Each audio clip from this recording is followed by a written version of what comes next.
যে যেখান থেকে আমাদের শুনছেন দেখছেন সবাইকে আমার সালাম কৃতজ্ঞতা। দেখেন এই আলোচনাটা লম্বা আলোচনা, আমি সংক্ষেপে করি। দেখেন আওয়ামী লীগ একটা এসেনশিয়ালি ফ্যাসিস্ট অর্গানাইজেশন, তার চিন্তা চেতনার মধ্যেই ফ্যাসিবাদ আছে।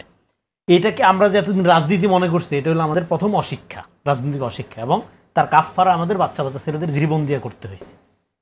তো এখন রাজনীতি এবং আওয়ামী লীগকে আমি কেন আলাদা করি, কারণ রাজনীতি যদি হয় জনগণ ভিত্তিক বা নাগরিক ভিত্তিক, সেখানে আওয়ামী লীগ গণতন্ত্রের কথাই বলতো, কোনোদিন বলে নাই হাসিনা যে আমি স্বৈরাচার ফ্যাসিস্ট। কিন্তু হাসিনা যে মডেলের ডেমোক্রেসির কথা বলতো বা আওয়ামী লীগ যে মডেলের ডেমোক্রেসির কথা বলতো, সেটা হলো ফিউডাল ডেমোক্রেসি। আপনি সে যদি নির্বাচনও দিত, সে যদি ফেয়ার ইলেকশনও করতো, ইলেকশন করার পর আপনি যদি তারা ভোট দিয়ে নির্বাচিত করতেন, তাহলে আপনি একটা ইলেক্টেড কিং পাইতেন, একটা কিং, রাজা পাইতেন, রানী পাইতেন, প্রধানমন্ত্রী না। মানে আধুনিক জাতিরাষ্ট্রের প্রধানমন্ত্রীর যে ভূমিকা, সেই ভূমিকা পালন করতে বাপ বেটি মিলা দুইটাই অক্ষম, এটা তারা প্রমাণ করছে। শেখ মুজিবের আমলে দেশ কীভাবে শাসিত হয়েছে, শেখ মুজিব দেখেন ইতিহাসের এক সময়ের যেগুলো গুরুত্বপূর্ণ ঘটনা, মুক্তির প্রতীক, পরবর্তী সময়ে সেগুলো নির্যাতনের হাতিয়ার হয়ে উঠতে পারে। ফলে ইতিহাসকে যখন আপনি পূজা করবেন, যে জাতি ইতিহাসকে পূজা করে সে জাতির কোনো উন্নতি হয় না, সে জাতি আটকে যায়। ইতিহাস পূজা করার বিষয় না, ইতিহাস আপনি আপনার হাজার বছরের যে একটা হাজার বছরের শ্রেষ্ঠ বাঙালি বানাইছেন আপনি জরিপ করে, হ্যাঁ, ওইখানে তো সর্বনষ্ট করেছেন। তোর কইছে কেটে হাজার বছরের শ্রেষ্ঠ বাঙালি, হাজার হাজার মানুষকে হত্যা করছে। এখানে ফ্যাসিবাদের জনক সে, স্বৈরতন্ত্রের জনক সে। সে দেশ শাসন করতে কীভাবে, ধরেন পদ্মা নদী দিয়ে যাচ্ছে, এটা মাঝি, তার ছেলে আছে হয়তো ক্লাস 9-এ পড়ে, পরিচয় করাই দিত যে মহান লিডার, পাঁচে সালাম করতো। তারপরে মেট্রিক পরীক্ষা দিছে, এবার বড় একটা বোয়াল মাছ নিয়ে 32 নম্বর চলে আসছে, মাছটা পায়ের নিচে ছুঁড়া দিয়ে নেতা জড়াই ধরছে, কি ছেলে তো মেট্রিক পাস করছে, মনে নাই ওই যে মাঝি নৌকা বার করে দিয়েছেন আপনি, তাই নাকি, আচ্ছা ঠিক আছে, মৎস্য মন্ত্রণালয় চালাতেই। এবার ও পায়ের উপরে পা তুললা, লুটপাট শুরু। এই তো মডেল ছিল। এইভাবে মানে আমার অনুগত, আমার লোক সবচেয়ে যোগ্য, এই যে মুজিবীয় মডেল হাসিনা কি এটা কন্টিনিউ করেন নাই? তো সেই মডেল ফেল হয়েছে। কামাল ভাই বললো যে সবচেয়ে ব্যর্থ কুশাসন। কুশাসন কেমনে তৈরি হয়েছে, তার একটা ছোট্ট উদাহরণ দিলাম। তো এখন উম্বারতো ইকো বলছে আপনার আপনার tradition is older than fascism. এই যে শেখ মুজিবুর রহমানের ভূমিকা, বাকি শুধু আওয়ামী লীগ তো শুধু স্বাধীনতা মুক্তি সংগ্রামে নেতৃত্ব দেয় নাই, এটা পাকিস্তান আন্দোলনের পার্টি। এই পার্টি তো ফাউন্ডার আপনার মাওলানা ভাসানী। এই পার্টি তো অনেক পুরানা পার্টি এবং অনেক ঐতিহ্যবাহী পার্টি। এখন ওই পুরানা ঐতিহ্যবাহী এই জন্য কি মাথা তুলে নাচবো? গণহত্যাকারী। যে জিনিস আমার জীবনের জন্য হুমকি, যে জিনিস আমার মানবিক মর্যাদা, মানুষের মর্যাদাকে রেসপেক্ট করতে পারে না, সেই জিনিস পোষার কোনো মানে হয় না, যতই ঐতিহ্যবাহী হোক। এই জন্য এই যে হাজার বছরের শ্রেষ্ঠ বলা, হ্যাঁ, তারপরে আপনার ঐতিহ্য, আপনার প্রগতিশীলতা, এগুলোর নামে শেষ পর্যন্ত আপনি যে জিনিসটা হাজির করেন, সেটা তো একটা ফ্যাসিস্ট ইডিওলজি, ফ্যাসিস্ট আইডিয়া। সেটা কোনোদিনও গণতন্ত্র আপনি যখন কায়েম করবেন বা গণতান্ত্রিক রাষ্ট্র যখন মিন করবেন, সেটা আওয়ামী লীগ হইতে পারে না, অন্য যাই কিছু হোক। একটা কলা গাছও ভালো আওয়ামী লীগের চেয়ে, এটা তো আমরা দেখছি। এখন আমরা ইতিহাস কি করে পুনরুদ্ধার করব সেই বিষয়ে আমরা যদি কথা বলি। আপনার এই যে এখানে যে আলোচনা হলো 32 নম্বরের যদি আপনি পিকচারটা দেখেন, শেখ মুজিবুর রহমানের বঙ্গবন্ধু হয়ে ওঠার মধ্য দিয়ে সর্বনাশের শুরু আমাদের। কেন? যে জুলাইয়ে যে বাচ্চা বাচ্চা ছেলেগুলো নামলো, দেশকে উদ্ধার করলো, ড্রেনের ময়লা পরিষ্কার করলো নিজ হাতে, এগুলো বঙ্গবন্ধু না? যে বাংলাদেশকে ভালোবাসে সাধারণ মানুষ, এগুলো তো বঙ্গবন্ধু, বাংলার বন্ধু। কিন্তু আপনি এইটা এক ব্যক্তির উপর আরোপ করলেন, এই যে একটা ব্যক্তি, এক আঙ্গুল সব কিছুর মধ্যে, সর্বনাশের মূল হলো এই জায়গাটায়। এই জন্য আপনাকে ইতিহাসটা, আমাদের ইতিহাসের মুক্তি কেন ঘটে নাই? আমরা ইতিহাসকে কিভাবে দেখতে হবে এই শিক্ষাটা পাইনি। আমরা ইতিহাসকে ব্যক্তি আকারে দেখি। ইতিহাস তো ব্যক্তি না, জাতি, জনযুদ্ধ। বিশ্বের অন্যান্য দেশেও এই ভুল আছে না, অন্যান্য থাকলে আমাদের মতো 54 বছরের এত খারাপ অবস্থা পৃথিবীর একটা দেশও দেখাতে পারবে না স্বাধীনতার পরে। এরকম বাচ্চাদের গাজা স্ট্রিপ ছাড়া পৃথিবীর আর একটা দেশ আপনি দেখেন যেখানে আপনার আধা ঘন্টার মধ্যে 52 জন বাচ্চা গুলি করে মারা। ইতিহাস কি করে পুনরুদ্ধার করব সেটা একটু আমরা কথা বলবো, কারণ এর আগে আমি একটা সেকেন্ড একটু শেষ করি সেখানে। ফলে এই জন্য আমাদের যে করতে হবে যে এই যে আপনার আওয়ামী লীগ কিভাবে, এই যে দেখেন একটা রিক্সাওয়ালা ক্যারেক্টার হাজির করা, এই যে উপন্যাসগুলো লেখা হয়েছে, এই যে সাহিত্যগুলো করা হয়েছে, সাহিত্যের মধ্যে ইমাজিনেশনের মধ্য দিয়া আপনার বঙ্গবন্ধু জপাটা একটা ট্রেডিশন করে, ট্রেন্ড করে ফেলা হয়েছিল। যে ছেলে আওয়ামী লীগের ব্যাপারে কিছুই জানে না, সে জানে না যে রক্ষী বাহিনী কি, সে জানে না হাসিনা শাসন কি, কিন্তু মুজিব, হ্যাঁ, মুজিব প্রেম, মুজিব পূজা, এই যে ব্যক্তি পূজা যখন আপনি করবেন, সেটা যার নামেই করেন, সেটা তখন আলটিমেটলি সেটা যখন ক্ষমতার সাথে সম্পর্কিত হয়, সে ফ্যাসিবাদ কায়েম করে। এই জন্য আওয়ামী লীগ এসেনশিয়ালি একটা ফিকশনাল পার্টি। এটা এই জন্য যারা এখন মুজিবকে পূজা দিচ্ছে, করছে, বঙ্গবন্ধু বলে আহাজারি করতেছে, এটা বাস্তবে এরা বাস করে না, এরা বাস করে উপন্যাসের পৃষ্ঠায়। Okay, এই কারণে বাংলা সাহিত্য সংস্কৃতি এইটার যে আওয়ামীকরণ হয়েছে, এখানে গণতন্ত্রের যে ফিউডাল ডেমোক্রেসি, গণতন্ত্রের ধারণার আওয়ামীকরণ, ইতিহাসের যে আওয়ামীকরণ, সেখান থেকে আপনাদের মুক্তি পাইতে হবে। একটা জন ইতিহাস আমাদের লাগবে, যেখানে জনগণ না, পার্টিজান না, ব্যক্তি মানুষের সার্বভৌম ক্ষমতা বা তার অধিকার হইল মূল। কিন্তু আওয়ামী লীগের ক্ষেত্রে, আওয়ামী লীগের সিলেবাসে এই জিনিস নাই। আওয়ামী লীগের সিলেবাসে ওই যে মডেল ওইটাই, যে আপনার বাড়ি কোথায়, টঙ্গিপাড়া। দেখেন আওয়ামী লীগ এবং মিথ্যা সমার্থক যখন একের পর এক বই বের হওয়া শুরু হইল, তখনই আমি সন্দেহ পোষণ করছি যে একটা লোক মরার পরে এত বই কেমনে লেখে। শেখ মুজিবুর রহমান একমাত্র মৃত ব্যক্তি যিনি সবচেয়ে বেশি বই লিখেছেন মরার পরে। কোনো মৃত ব্যক্তি 3টি এরকম বই লেখার যোগ্যতা অর্জন করতে পারেনি, এটা শেখ মুজিব। তো ফলে একটা আওয়ামী লীগ একটা ব্যাপার ঘটাবে, বিশাল একটা ইন্ডাস্ট্রি গড়ে উঠবে এবং এর মধ্যে একটা মিথ্যা থাকবে না, এটা হইতেই পারে না। এটা আওয়ামী লীগের ঐতিহ্যের সাথেই যাবে না, অসম্ভব। ফলে এবং আমি শেখ মুজিবুর রহমানের কোনো লেখা, কোনো বই, কোনো কিছু কখনো পড়ি নাই।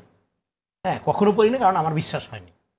এটা 124 জন লিখছে এটা আমি বলতেছি না, এটা অসম্ভব, অ্যাবসার্ড। 124 জন না, অনেক লোক হয়তো কাজ করছে, করছে। এটা একটা গ্রুপ, ডেফিনেটলি এটা আপনার এটা প্রজেক্টেড, এই জিনিসগুলো প্রজেক্টেড। হ্যাঁ, আমার দেখা নয়াচিন ডায়েরি, তারপর হইলো যে এগুলো কারণ হইলো আওয়ামী লীগ তো এর আগেও ক্ষমতায় ছিল, 93 সালে ছিল। 93 সালে এগুলো বেশি দরকার হয়নি কেন, তার এতদিন পরে দরকার হয়েছে কেন? দেখেন, believe in wrong thing is more dangerous than believe in nothing.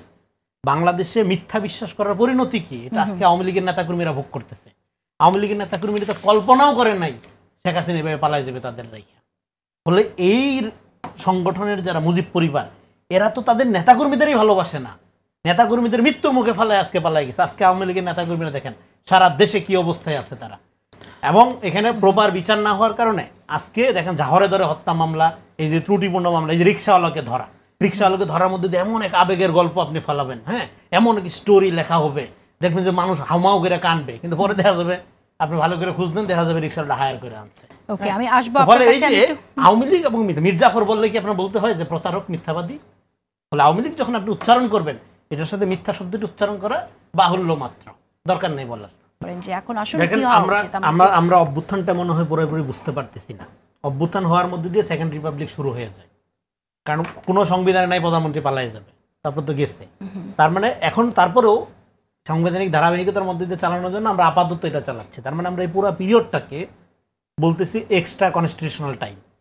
তার মানে আপনি একটা, এই যে সেকেন্ড রিপাবলিক হয়ে গেল, এইটাকে আপনি প্রোটেক্ট করার জন্য আপনার একটা সাংবিধানিক আয়োজন লাগবে। এবং বিগত আওয়ামী লীগের আমলে দেখেন, আওয়ামী লীগ অনেক খারাপ করছে, অনেক কিছু বলি আমরা, কিন্তু এটা অ্যাট দ্য সেম টাইম যে সংবিধানটাকে সে যেভাবে ব্যবহার করছে তার ক্ষমতার জন্য, এটা তো একটা সাংবিধানিক ফ্যাসিবাদও সে কায়েম করছে।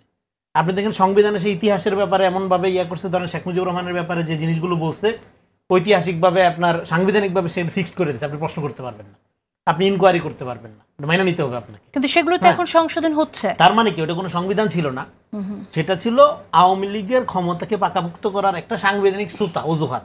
সেই কারণে আমরা এই সংবিধানটাকে একটা অ্যাট দ্য সেম টাইম সাংবিধানিক ফ্যাসিবাদও বলতে পারি। তাহলে সেকেন্ড রিপাবলিক যে শুরু হয়ে গেল, আপনি অপ্রস্তুত, কিন্তু বসন্ত যে আইসা গেল, এখন আপনি কি করবেন? আপনার এখন কাজ হইল এই যে সেকেন্ড রিপাবলিক হইলো, এটাকে আপনার প্রোটেক্ট করার জন্য। হ্যাঁ, আপনি ঠিকই বলছেন যে হ্যাঁ, এই যে আপনি ঐক্যমত কমিশন করলেন, আপনি যদি দ্বিতীয় মানে আপনি যদি এই গণপরিষদ নির্বাচনী করেন, নতুন করে সংবিধানই লেখেন, তাহলে আপনি এই সংবিধান সংশোধন কমিশন করলেন কেন? আবার ঐক্যমত কমিশনে এত মিটিং সিটিং এগুলিই বা করলেন কেন? তার মানে আপনি আপনার প্রায়োরিটি জানেন না বা ঠিক করতে পারেননি শুরু থেকেই। তো এখন আপনি যখন গণপরিষদ নির্বাচনের কথা বলেন, সেটার মাসুদ ভাই বললো যে হ্যাঁ, এই দাবির তো ন্যায্যতা আছে, এই দাবি করা যেতেই পারে। কিন্তু আমি মনে করি যে আমাদের আরো গোড়ার থেকে চিন্তাটা করা যেতে পারে। সেটা হলো, সংক্ষেপে বলবো, এই যে আমাদের সংবিধানটা আবার নতুন করে যদি গণপরিষদ করেও যদি এরকম একটা সংবিধান করেন, এইটাও ইউজলেস হবে। এই সংবিধানের সাথে কি মানুষের কোনো সম্পর্ক আছে? আমি বলবো নাই।